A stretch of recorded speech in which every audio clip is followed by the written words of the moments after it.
அம்பளி மாமா வியூவர்ஸ் எல்லாருக்கும் வணக்கம். கம்முனு கிடக்குமா நாயி, அதை நோண்டி கெடுக்குமா பேய்ங்கிற கதையா? சும்மா இருந்தவனை போய் சீண்டி ஒருத்தன் வம்புல மாட்டிட்டான். அது என்னன்னு தெரிஞ்சுக்கிறதுக்கு நம்ம தொடர்ந்து கதையை கேட்போம். கதையோட தலைப்பு பயில்வானா. ஒரு காலத்தில் கர்நாடக பகுதியில் சம்பாவதிங்கிற நகரத்தை சம்பளன்கிற மன்னன் தலைநகராக கொண்டு ஆட்சி பண்ணி வந்தான். அவனோட தர்பாரில் பெரிய பெரிய வீரர்களும் மல்லர்களும் இருந்தாங்க.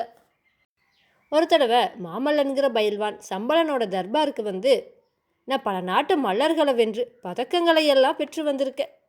உங்களோட நாட்டில் என்னை தோற்கடிக்கிறவன் யாராச்சும் இருக்கானா?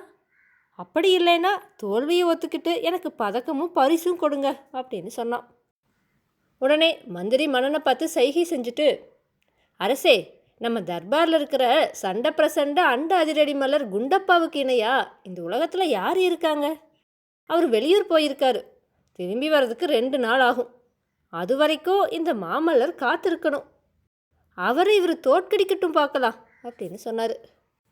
மாமல்லனும், 2 நாள் தானே, நான் இங்கேயே தங்கி அவர் கூட போட்டி போட்டு வெற்றி பெற்று பதக்கம் பெறற அப்படின்னு சொன்னான். மன்னனும் அவன் தங்கிறதுக்காக விடுதி அமைச்சு வசதிகளெல்லாம் செஞ்சு கொடுத்தான்.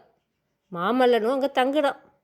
ஆனால் மந்திரி குண்டப்பாவுடைய அடைமொழிகளை சொன்னதை கேட்டதிலிருந்து அவனோட மனசு கொஞ்சம் கலங்குச்சு. அடுத்த நாள் மாமல்லன் தங்கியிருந்த விடுதிக்கு எதிரில் ஒரு பெரிய மாளிகையில் தடபுடலான ஏற்பாடுகள் எல்லாம் நடந்துட்டு இருந்துச்சு. அந்த மாளிகையோட வாசலை இடித்து பெருசாக்கிட்டு இருந்தாங்க. அதை பார்த்த மாமல்லன் பணியாட்கள் கிட்ட, ஆமாம், இதெல்லாம் எதுக்காக செய்கிறாங்க அப்படின்னு கேட்டான்.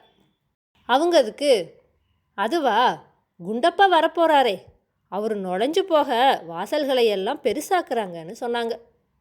அப்போ எதிர் மாளிகையில் வேலைகளை கண்காணிக்கிற மேஸ்திரி என்ன சொன்னார்னா, டேய், நல்லா திமிசு போடுங்க, நர கெட்டியாக இல்லைன்னா குண்டப்பா கால் வைக்கிறப்போ குழியாகிடும், அப்புறம் நம்மளுக்கு ஒரே திட்டு தான் கிடைக்கும் அப்படின்னு உறக்க சொல்லிட்டு இருந்தான். இதே சமயத்தில் பெரிய பெரிய பாத்திரங்க, வெண்ணெய், பாதாம் பருப்பு மூட்டைன்னு வண்டிகளில் வந்து இறங்குறத மாமல்லன் கவனிச்சான். அடுத்த நாள் 20 குதிரைகள் பூட்டின மிகப்பெரிய மூடு வண்டி ஒன்று அந்த மாளிகைக்கு முன்னாடி வந்து நிற்கிறத மாமல்லன் பார்த்தான். அப்போ அங்கே நிறைய பேர் வந்து, சண்டை பிரசண்ட அண்ட அதிரடி வீரர் குண்டப்ப மல்ல மகாபிரபுவுக்கு ஜே அப்படின்னு வான் பிளக்க கோஷம் போட்டாங்க. குண்டப்பாவை வரவேற்க மன்னனும் மந்திரியும் தயாராக அந்த வாசலில் நின்றுட்டு இருக்கிறதையும் மாமல்லன் பார்த்தான். அவனுக்கு உதறல் கண்டுச்சு. மறு நிமிஷமே அவன் யாருக்கிட்டவும் சொல்லிக்காம தன்னோட விடுதியிலிருந்து கிளம்பி போயிட்டா.